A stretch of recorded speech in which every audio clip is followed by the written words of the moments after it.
Lane Blickem, graduate of Cowden Herrick High School, 1997. Played basketball and baseball.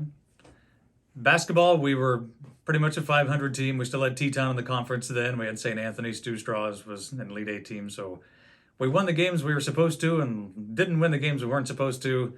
Baseball was our better sport when I was there. We had a pretty good baseball team, had a good group of guys. So we made the conference championship game in the tournament my senior year. Didn't win because Stu Straws was there. We got to the Egyptian Illini Conference Tournament Championship. Didn't win that either, unfortunately, but we were the first team, I believe, to lose both conference tournament championship games in the same season. We made some history, but we had a pretty good baseball team. We had fun.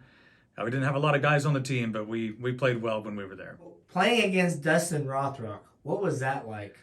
It was a challenge for sure. The Stu Straws team was top to bottom very, very good, and obviously I believe he's still the career home run leader for Stu Straws. I'm not sure how the co-op changes their all-time records or not, but he was right in the middle of that lineup. Big left-handed power hitter, had good plate coverage, didn't jump it a lot. You had to try to get ahead of him in the count. You hope to face him with nobody on base, so you could be a little bit more careful. He's a guy you had to game plan for. Basketball, you have guys you game plan for. You want to try to limit what they can do to you. We had the same thing for baseball with him in the lineup. You had to make sure you knew what the situation was going into the inning. You've got these hitters coming up. You want to make sure you're in as little damage mode as possible when he came up there. We actually went through a whole pitch sequence in preseason practice to try and figure out how we could at least limit him, limit the damage in what he did. So definitely a handful. And he was a handful in a lineup of a lot of very difficult guys to get through. It was exhausting pitching to that lineup. 1 through 9, they were very difficult. Went to Lakeland College in Mattoon, played baseball there. I was a pitcher for the Lakers for a couple of years, and it's a very good experience. I enjoyed that a lot. I was initially a walk-on the team, earned a scholarship after the first semester, so had to earn it, but that was the best way to do it. So I went to Lakeland, pitched for a couple of years. Our team was overall very good. I was a relief pitcher my first year. Picked up 3 wins, if that matters. Had 1 save. We had an overall very, very good, deep team. Our pitching staff was good. Our offense was really good. We had an All-American, Nate Sams from Clinton, Illinois, went on to play at Memphis.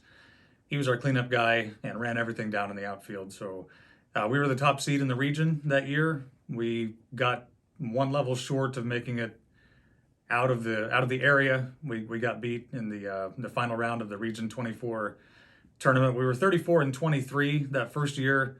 Started 3-14 because northern schools that go to Florida get their butts kicked for a few days and then come back, and then you're better off for it. We hardly lost at home once we got back here playing, in the 40-degree temperatures, but the teams down there were pretty good. Made us better though as we went. Second year we went 34-23, kind of middle of the pack in the region, but the region was pretty balanced that year.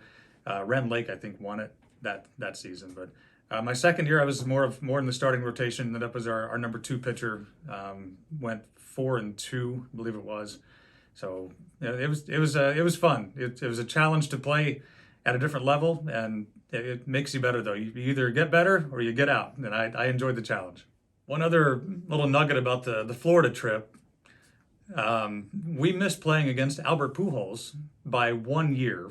He played for Maple Woods Community College out of Kansas City. They went to the Junior College World Series the year we played them. They beat us 11-1 without him. And then they added him to the roster the next year. So I can't imagine how good that team was the next year. They all look like linebackers to begin with, and they add Pujols. And trying to pitch to him with an aluminum bat, don't know if that would have worked out very well. It's a chuck and duck type of situation, I'm guessing. They were really good, and then they got him the next year, and yeah, that's why you go to Florida. You see some good teams, some different people, and man, they were good. And they were better the next year probably. Getting to meet different guys, play with different guys that you played against in high school, because junior college you get a lot of local talent around the area playing, that come and play with you, or you play against them and then they continue to play at the next level. And so you realize, that guy that I didn't like in high school competing against, really kind of a cool guy. You get to be friends with him. You get to say, hey, remember when it was annoying when he did that to you? He can do that for us now. It's great. Keep doing that because it's just fun. And you realize that you're all kind of the same. You just want to compete. You want to win. And you can combine your powers. And that was the coolest part, getting to know and meet different guys, because you don't like everybody when you're competing against them. You're not supposed to like everybody you're competing against in high school. So then you get into college and you hang out, you have fun, you win games. It's cool. That was the coolest part. Tell me about Gene Creek. He is the most knowledgeable baseball person I've ever met. When I was in high school, people would talk to me, and I could rattle off some baseball stats, some baseball info, fundamental baseball stuff quickly without having to think about it. When I got to Lakeland, I realized I didn't know anything about baseball because Gene Creek knew more than any person I've ever met. If you worked hard, listened, did what he asked you to, you were going to be a better player. He was a Hall of Fame coach, legend, the only guy ever to pitch a 9-inning no-hitter for Eastern Illinois University, still to this day, by the way, when he was a player.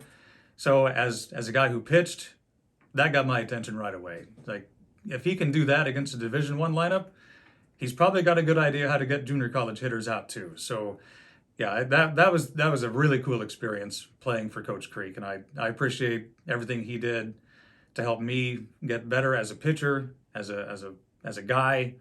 He was the best, and I still see him around town every once in a while, and he'll come up with a big smile on his face. And I told him one time last spring, I said, every time I see you coming up to me, I feel like you're coming out to take me out of the game. I want to grab my glove and go to the dugout, but you're just coming up to chat. It's great. It was an awesome experience. When did you get into broadcasting? I got into it professionally. It would have been late 1999, early 2000. First stop was in Taylorville, Illinois, at the Miller Media Group, where I was a news/sports reporter, whatever you want to call it. So covered some meetings, wrote news stories, covered some games. That was my initial experience in professional radio. I was in Taylorville until 2003, then left there. I did my responsibilities kind of flipped from news and sports to sports and news. So I was able to, instead of covering a city council meeting on a Monday night, I was covering a basketball game or something on Monday night. Fit me a little bit better. So got out of there around 2003, took some time away from radio for a little bit, and eventually got a part-time job over here in Mattoon at the Cromwell Media Group. In between there, a little side experience, I drove for Schwann's. Those people work really hard. Respect to the Schwann's drivers. If they're coming up and knocking on your door, they've probably been out there for about 13 hours already. At least say hi to them. They'll appreciate it, trust me. So 2005 was when I started coming back part-time to the Cromwell Group. Personal life, I had been engaged around that time. That broke off, so I was trying to figure out what was going to happen next. So a full-time position came up in 2006, at the beginning of 2006 at Cromwell Media. So that's when I got hired on full-time here, and I've been here ever since. What do you enjoy so much about sports over the news? Sports, I don't have to think about a whole lot. I can go to a game, it comes pretty naturally. Doing play-by-play or just taking notes and reporting on the game. News, that was just the job that opened first, so I can do that. I wasn't all that good at it to begin with. I'd be better at it now than I was then, but the news, it takes a lot of sitting and waiting on the information to become available. So if you're not patient, it did teach me patience. So that part of it was okay, but once the roles flipped a little bit, sports became the primary. I still cover some meetings as a secondary obligation in case the primary person wasn't there. So I can do both, but certainly sports fits my personality and my interests much better. When did you realize that being a broadcaster was something that you were interested in doing? Well, probably as a kid, I would guess. My parents, I have 3 older sisters, and they did their best to entertain me, I guess, because I'm 5 years younger than even the closest one to me. But I would go out and play ball in the yard by myself a lot, because once I got old enough, they didn't want to play catch with me anymore because I could throw the ball a little harder, and they didn't want to stand there and play. So I'd go out and play wiffle ball just on my own, and in my head I would have the lineup of say the Cardinals and the Cubs. I'd have a Cardinal Cub game going on in my head with the wiffle ball. So I'd throw the ball in the air and I'd hit it, and wherever it went, I would do the play-by-play out loud like a lunatic in the backyard. And then I'd go run the ball down, see if I can get there before it stopped rolling, play a little pitcher's hand in the backyard if I could. And I was doing play-by-play. Same thing with football, basketball, even inside the house. I'd be talking out loud with an imaginary game in my head. So my parents either thought I was crazy or I had a future in play-by-play. I'm hoping it was the latter. What has being involved in Cromwell Media Group meant to you? A lot of it's just opportunity to become a better broadcaster. I've grown up a lot over the course of the last 17 years here. I mean, you go from 26 to 43 years old. A lot of stuff happens in that frame of that time frame. So just the opportunity to be here, keep working, be involved in the community. It's a very community-oriented local radio station. There aren't a lot of local radio stations still around that do as much as we do. So it was just the chance to be a trusted voice in the community and somebody that hopefully people enjoy hearing. I hope people enjoy hearing me. They haven't kicked me off yet.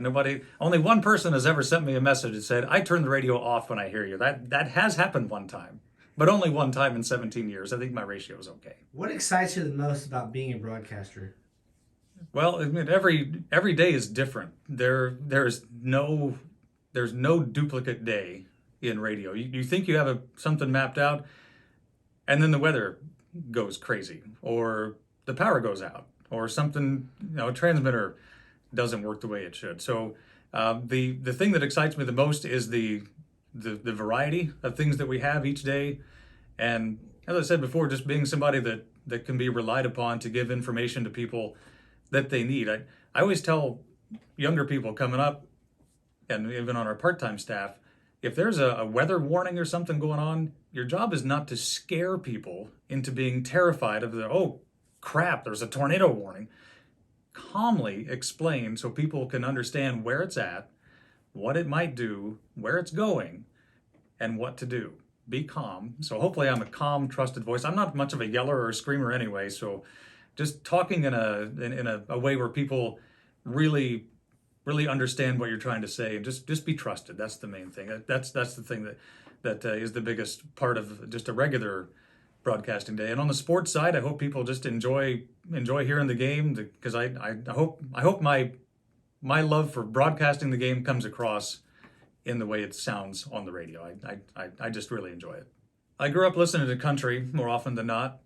I grew up in a rural area outside of Cowden, so if it wasn't country, it probably wasn't on in our house. So we learned to like country. Country is my favorite format to play here at the station. I'm not necessarily a guy who goes crazy over music. Like I enjoy it, but I don't. It doesn't get me off my chair and make me go rah rah. I don't. It's okay, but that's not really what got me into radio in the first place.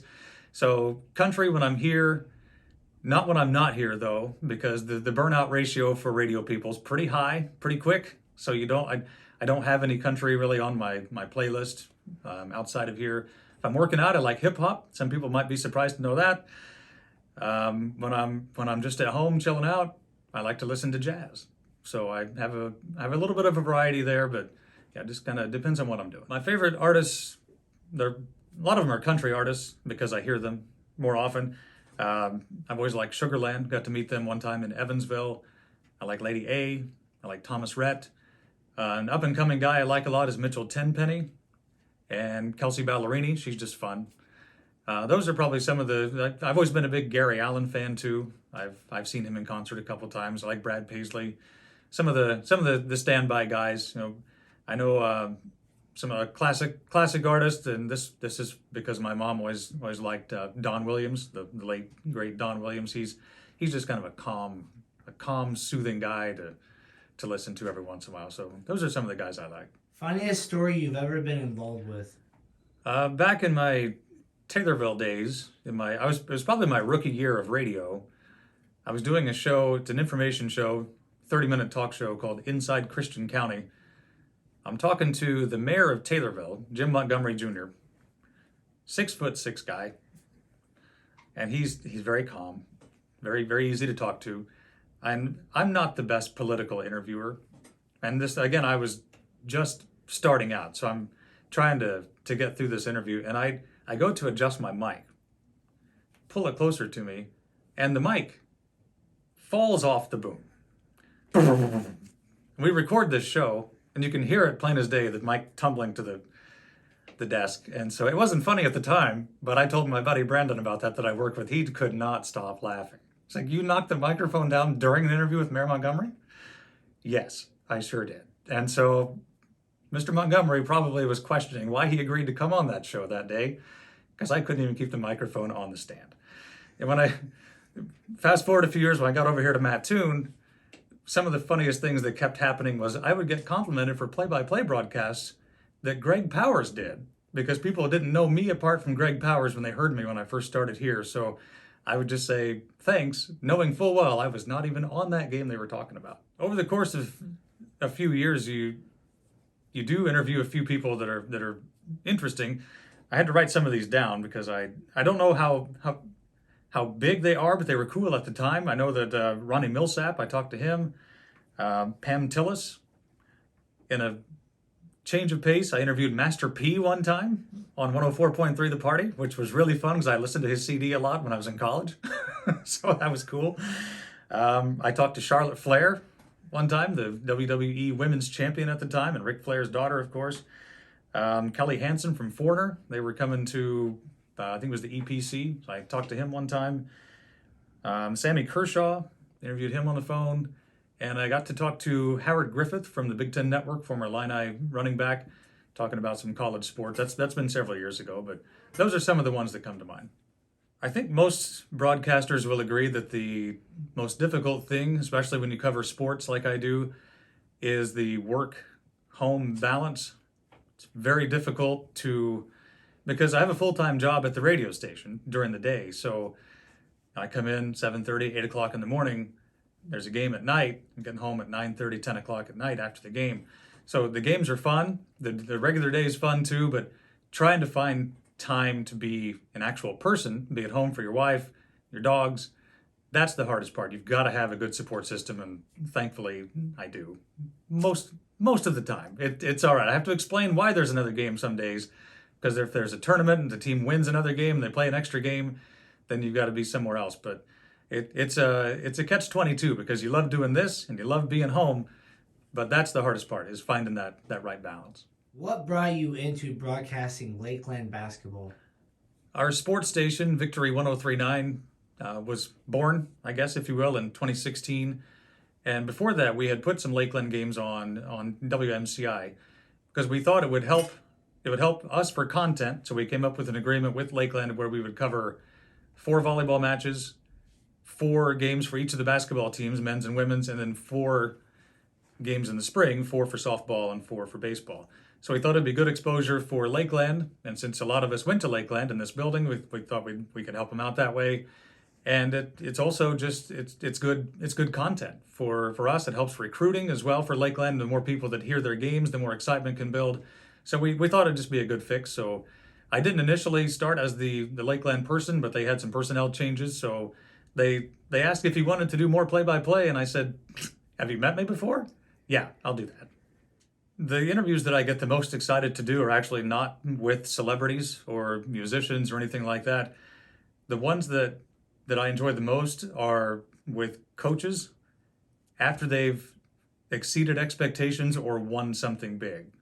Because the coaches put so much time and effort into what they do, working with their players, making sure that we have what we need to cover the team, stats, roster, everything's good. So, for example, when Windsor Stew Straws won the state softball championship in 2018, I interviewed Craig Moffitt after the game and sent the audio back to the station right away. That was one of the coolest things ever, because it was like 10 minutes after the state championship, and he's out there with all of his girls and the parents, and they're just it was really, really neat. And so those are the kinds of things that make you realize why you do what you do. It's for It's for that. It's for those moments. You can, oh, I talked to this musician. It was cool. He's coming to a concert. That's fine, but it's not local. And you get something like that where a team wins something, or even just wins a game they weren't supposed to. Pull an upset over a state-ranked team or something. They come up and talk after the game. And they can't even form words. It's an awful sounding interview, but it's the best interview at the same time because it's raw and it's great. High school is busier in general because that's the primary thing that I do. And Lakeland is attached to the local sports schedule as well here at the station. But in the fall, I have football, high school football, Tri-County, and cover some area volleyball. And also in the fall, I cover EIU volleyball on ESPN Plus. But so I have to make sure I coordinate that. But the high school sports schedule is the primary thing, and then the college kind of comes with it. So my calendar fills up awfully fast when September and October roll around, and then again in the when basketball season starts, and then spring is busy too. They're all busy. They all intertwine with each other, but high school in general is busier than the college because some of the college games I don't necessarily have to be at. The high school games that's my main responsibility. Meeting Taylor Swift at the State Farm Center in Champaign. Well, she was just starting out. I don't think many people knew who Taylor Swift was yet. So I believe she was just 18 at the time. This was one of her first concerts where she came around. So State Farm Center, Jack Ingram was there that night too. Not the Jack Ingram that played for the Illini basketball Final Four team, but the singer Jack Ingram. They were both there. So I met both of them that night. Taylor was very, very friendly, super nice, very tall, I might add. If you don't recognize how tall she is, she's about 6 feet tall. So very friendly though, you knew that she was going to take off shortly after that. So I haven't met her since then. She probably doesn't remember me, but I remember meeting her that night. Most memorable game to call? I have more than one, if that's okay here. The first one I'm going to mention is 3 in a row, and from the 2007 T-Town boys basketball state tournament run where they finished third. At the time, I was doing all the play-by-play for 98.9, so I was the primary guy. I did all I think it was 35 games that season for the T-Town boys. They got to the state quarterfinals back, but it was still A1A? It was still A-AA at the time. So you had quarterfinals on Friday, semifinals, and finals on Saturday. So the quarterfinal game on Friday, they played the number 1 ranked team, undefeated Nashville. They'd lost to Nashville a couple weeks earlier in a shootout in Riverton by double digits, I think. They beat Nashville that day by 5, hard-fought game. So they played number 1 in the quarterfinals in the state, beat them. Lost in the semifinals in double overtime to Maroa Forsyth, who was ranked number 2. Played Farmington and won the third place game. Farmington was ranked number 3. I've never seen a team play 1, 2, and 3 in the rankings in a row and win 2 of the 3 and had a double overtime loss in the middle game. It was one of the great runs ever. That team was really good. They played like 5 guys. Unless they were foul trouble, they didn't really sub. They were Iron Men. They were so fun. But they got a third in the state, and they just had a gauntlet when they got to state. It was really cool. Another game is a volleyball match from 2017 when Windsor Stew Straws was at the state semifinal. They played Durand. I believe Durand was 34-1 going into this match. And the first 2 sets, extra points, both of them, they split. And then Windsor Stew Straws won the third. I think it was something like 25-19. They pulled away a little bit. This was the match where Megan Schlechte set the state final record for kills in a match with 29. And Mackenzie Tabbert set the assist record in that same match, which makes sense. I think she had 47 assists in this 3-set match. So quality-wise, that was maybe the best volleyball match I've ever had the privilege to cover. It was high level, it was quick, it was competitive, and it was for a spot in the state championship. So that one was among the best. And then Windsor Stew Straws, again, that same group of girls, that spring won the state softball championship.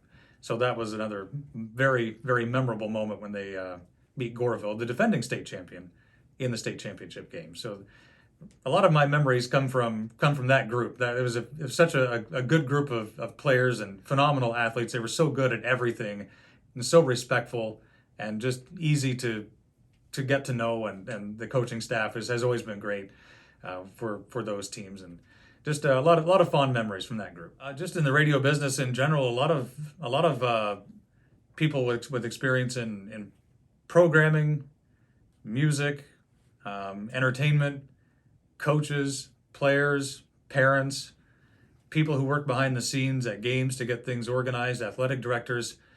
There's so many people that put things in perspective and put things in the right order to make everything happen, because nobody just shows up and everything works every day. So you got to know who to talk to, who you can rely on.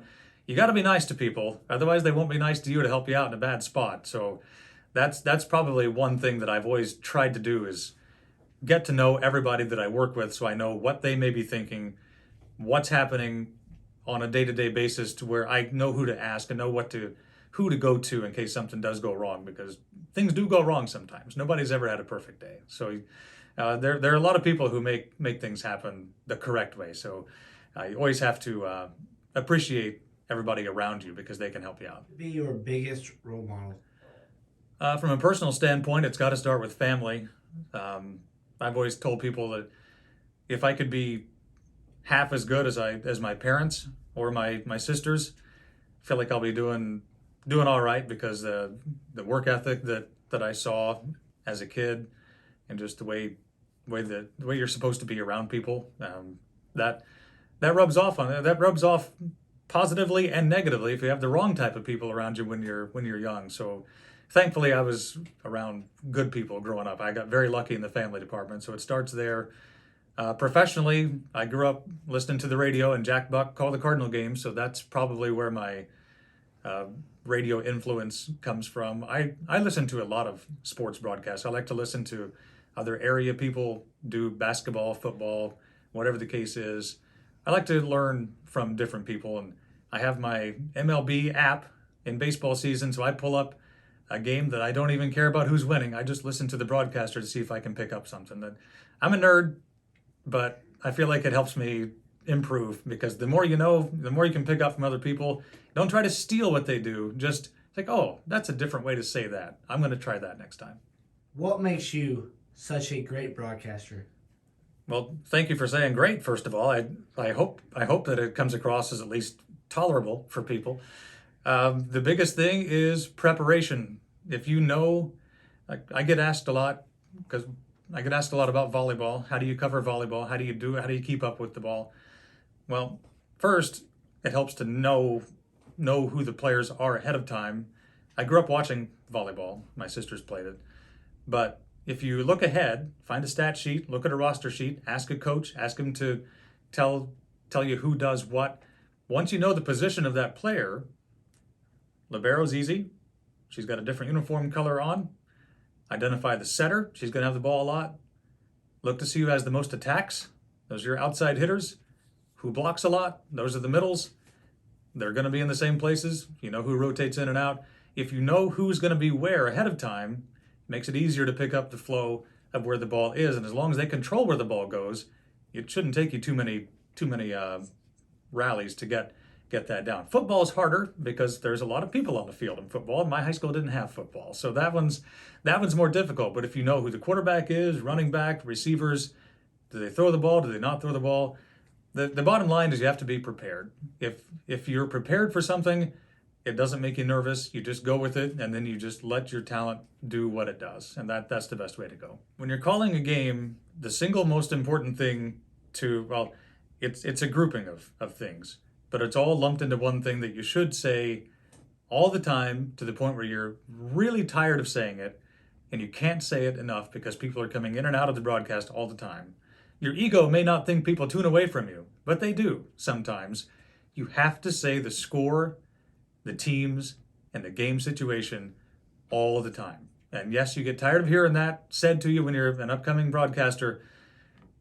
The only thing that really matters for somebody just tuning in, what's the score, who's leading, who are they playing, and what part of the game is it in? Just the other day, I listened to a very high-level radio station. There was a basketball game on. I listened to it for 10 minutes, had no clue who was even playing, who was ahead, or what part of the game they were in. And I listened to it just befuddled, because this is on a 100,000 watt radio station. and I didn't know who was playing for 10 minutes. And I was like, I know for sure that when I tune in and I don't know what's happening, I'm not going to listen anymore. So you have to say the score, the time, and who's playing, because nothing's worse than tuning in and hearing, and that makes it 39-32 with 2:47 to go. You didn't tell me anything. Tell me the score and who's playing. That's it. That's all people really want to know. The Illinois Broadcasters Association has Silver Dome Awards. It's a statewide competition, so I usually enter some of my play-by-play clips. I haven't done that every year, but in 2013, I won a Silver Dome Award for, it was a Tri-County volleyball match. When they made it to the state finals, they got third that year.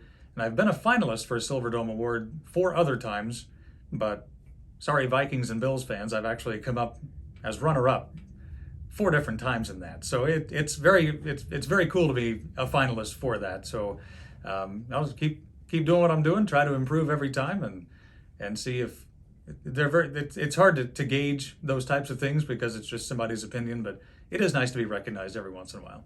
Future ahead for you, 5 to 10 years down the road. Well, I first hope to still be employed somewhere. I don't know why that wouldn't be the case, but you never know.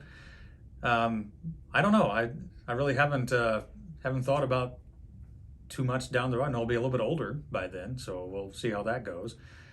I don't know. People have asked before, like, do you want to go any place bigger, any different places? I don't know. I enjoy where I'm at now. I guess if something comes up it'd almost have to be network wide, I guess, if I was going to go I'm not going to go somewhere just for the sake of going somewhere now at this point. So I'll just stay the course, do what I'm doing, and if something else pops up in a bigger opportunity, I suppose I'll look into it. But I'm pretty happy with where I'm at now, and we'll see if anything else develops. But so far, so good. If you would not have been involved in broadcasting your whole life, what would you have done instead?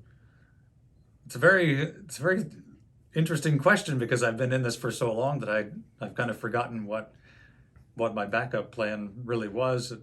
I guess going into college, radio TV was my primary thing. I also enjoyed writing, so I thought about going into journalism at some point to cover sports in a print fashion. So that would have been a possibility.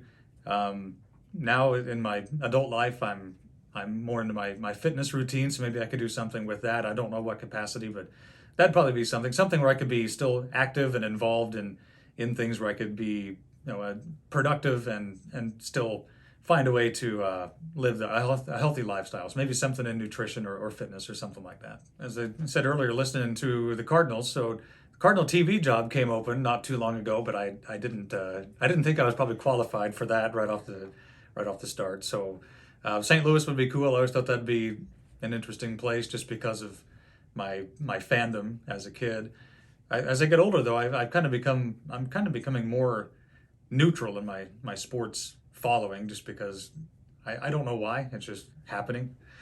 And any place warm would be okay with me too. I've always thought Arizona would be a nice warm place as long as you're not in the mountains.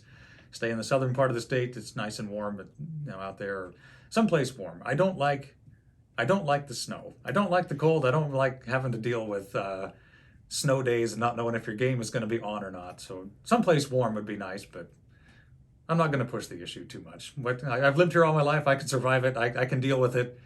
Don't necessarily want to, but I can. From a radio standpoint, the people who don't get enough credit is the sales staff, because without the sales staff going through and securing sponsorships for anything that we do, there's no money coming into the radio station. The station is community oriented, but it is a business at the same time. So if you don't have any money coming in, sponsorship wise, then you can't do anything. And we certainly can't cover the local sports like we can without the salespeople securing those sponsorships. So that's the main thing. Sales is hard.